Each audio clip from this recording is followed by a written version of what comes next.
আজকের এই বিতর্ক প্রতিযোগিতায় উপস্থিত মাননীয় মডারেটর, বিজ্ঞ বিচারক মণ্ডলী, আমার প্রতিপক্ষের বন্ধুরা এবং উপস্থিত যারা শুনছেন সকলকে জানাচ্ছি আমার আন্তরিক শুভেচ্ছা এবং সশ্রদ্ধ সালাম। আসসালামু আলাইকুম। আমাদের আজকের এই বিতর্ক প্রতিযোগিতার বিষয় নির্ধারিত হয়েছে ছাত্রছাত্রীদের উন্নতির জন্য ক্লাসের বই পড়াই যথেষ্ট নয়, অত্যন্ত জোরালো যুক্তিসঙ্গত কারণে পক্ষে আমার সুদৃঢ় অবস্থান। প্রতিপক্ষের প্রথম বক্তা বলে গেলেন যে পাঠ্য বই অনুধাবন না করলে আমরা কখনোই ভালো ফলাফল করতে পারি না। হ্যাঁ প্রতিপক্ষের বন্ধুরা, আমরা আপনাদের সাথে একমত। কিন্তু প্রতিপক্ষের বন্ধুরা লক্ষ্য করুন, পাঠ্য বইকে ভালোভাবে অনুধাবন করার জন্য আমাদের বাইরের বই পড়া জরুরি। প্রতিপক্ষের বন্ধুরা আপনারা বারবার বলে যাচ্ছেন যে পাঠ্য বই পুস্তক পড়াই জরুরি। প্রতিপক্ষের বন্ধুরা আমরা কখনো পাঠ্য বইকে প্রত্যাখ্যান করছি না। আমরা বলছি যে আমাদের ভালো ফলাফলের জন্য, জীবন উন্নতির জন্য পাঠ্য বই অবশ্যই পড়তে হবে, কিন্তু সেই সাথে সাথে আমাদের জ্ঞানের বিকাশের জন্য, মনুষ্যত্বের জাগরণের জন্য অবশ্যই আমাদেরকে বাইরের বই পড়া জরুরি। প্রতিপক্ষের বন্ধুরা মানুষের জীবনকে আমরা একটা দোতলা ঘরের সাথে তুলনা করতে পারি। জীবসত্তা যে ঘরের নিচের তলা এবং মানব সত্তা বা মনুষ্যত্ব সেই ঘরের উপরের তলা। এই জীবসত্তার ঘর থেকে মানব সত্তার ঘরে ওঠার জন্য আমাদের প্রথম যে পথ সেটি হচ্ছে শিক্ষা। মোহাম্মদ জাফর ইকবাল তার তথ্য প্রযুক্তি প্রবন্ধে বলেছেন যে আজ থেকে প্রায় 200 বছর পূর্বে পৃথিবীতে শিল্প বিপ্লব ঘটেছিল। সেই শিল্প বিপ্লবে যারা অংশগ্রহণ করেছিল তারাই পৃথিবীকে শাসন করেছে, অনেক ক্ষেত্রে শোষণ করেছে। তেমনই ভাবে বর্তমানে রয়েছে বিজ্ঞান প্রযুক্তির যুগ। এই যুগে যারা অংশগ্রহণ করবে তারাই ভবিষ্যৎ পৃথিবীকে শাসন করবে। তাই প্রতিপক্ষের বন্ধুরা, বর্তমানের এই তথ্য প্রযুক্তির যুগে, বর্তমানে এই বিশ্বায়নের যুগে যদি আমরা টিকে থাকতে চাই তাহলে অবশ্যই আমাদেরকে সবসময় তথ্যের সাথে থাকতে হবে, প্রযুক্তির সাথে থাকতে হবে। কিন্তু প্রতিপক্ষের বন্ধুরা শুধুমাত্র পাঠ্য বই পড়ে আপনারা কূপমণ্ডুকে পরিণত হবেন। প্রতিপক্ষের বন্ধুরা এতে আপনাদের জ্ঞানের যথাযথ স্ফূর্তি করবে না।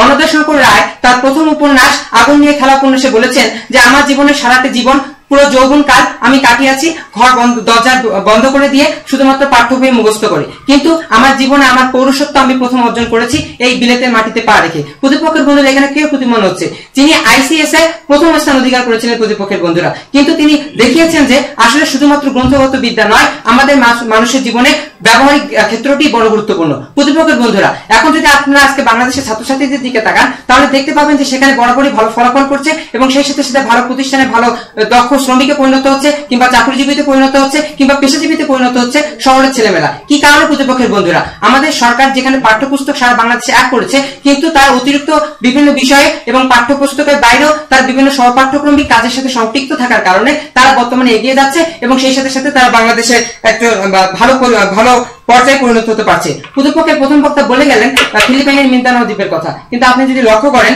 তাহলে লক্ষ্য করবেন যে সেখানে যে পাঠ্যপুস্তকটি চালু ছিল সেটি কিন্তু বর্তমান বিশ্বের সাথে সামঞ্জস্য রেখেই। এ কারণেই বলা হয় France is saved by his adults, অর্থাৎ ফ্রান্স যে সময়ে যুদ্ধে পতিত হয়েছিল সে সময় কিন্তু ফ্রান্সের কর্মজীবী লোকেরাই তাকে সাহায্য করেছিল। এটা একমাত্র তাদের মনুষ্যত্বের কারণে প্রতিপক্ষের বন্ধুরা, শুধুমাত্র গ্রন্থবিদ্যার কারণে নয়। তাই আসুন একবারকে স্বীকার করে নেই যে ছাত্রছাত্রীদের উন্নতির জন্য ক্লাসের বই পড়ার পাশাপাশি অন্যান্য বই পড়া জরুরি। ধন্যবাদ মাননীয় মডারেটর, ধন্যবাদ সবাইকে। ধন্যবাদ সুযোগ জানার জন্য। প্রতিপক্ষের দলনেতা বলে গেলেন যে কোন বোর্ডের প্রশ্নে নতুন ভাবে প্রশ্ন আসে না, কিন্তু প্রতিপক্ষের বন্ধুরা আপনারা যদি ভালোভাবে লক্ষ্য করেন তাহলে দেখতে পাবেন যে ঢাকা বোর্ডের বেশিরভাগ প্রশ্নই তারা নতুন করে তৈরি করে দেয়। এবং প্রতিপক্ষের বন্ধুরা আমাদের যে পাঠ্য বইয়ের দরকার সেটি হচ্ছে আমাদের নিজেদের নিয়ম জানা। প্রতিপক্ষের বন্ধুরা আমরা যদি নিয়মের মধ্যে থাকি তাহলে একটা জিনিস বারবার দিলেও কিন্তু তা তখন আমাদের মেধাকে কলুষিত করবে না। প্রতিপক্ষের বন্ধুরা আপনারা বলে গেলেন যে ক্লাসের বই পড়ার মাধ্যমে আমরা জীবন উন্নতি করতে পারি, কিন্তু প্রতিপক্ষের বন্ধুরা জনক ইসরায়েলের বিজ্ঞানী যিনি এবার রসায়নের পুরস্কার জিতেছেন, নোবেল পুরস্কার জিতেছেন, তিনি বলেছেন যে পাঠ্য বইয়ে যে বিষয়টি দেয়া আছে তা আপনারা পরীক্ষা ব্যতীত কখনো বিশ্বাস করে নেবেন না। কেননা তিনি যে বিষয়ের কারণে আজকে নোবেল পুরস্কার পেয়েছিলেন সেটি পাঠ্য বইয়ে ভুল প্রমাণিত হয়েছিল, কিন্তু তিনি একমাত্র প্রমাণ করে দেখিয়েছেন যে সেটি সত্যি। প্রতিপক্ষের বন্ধুরা আপনারা বলে গেলেন উপন্যাসের কথা।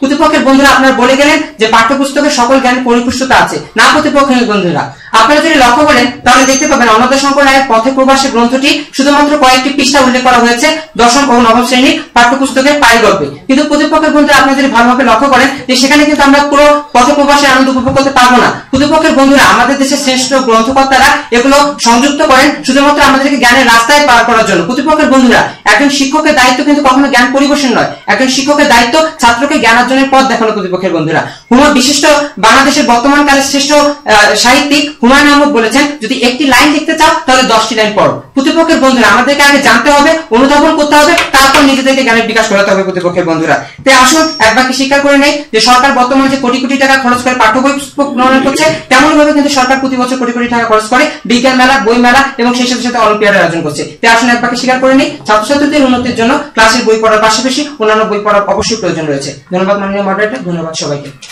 ধন্যবাদ।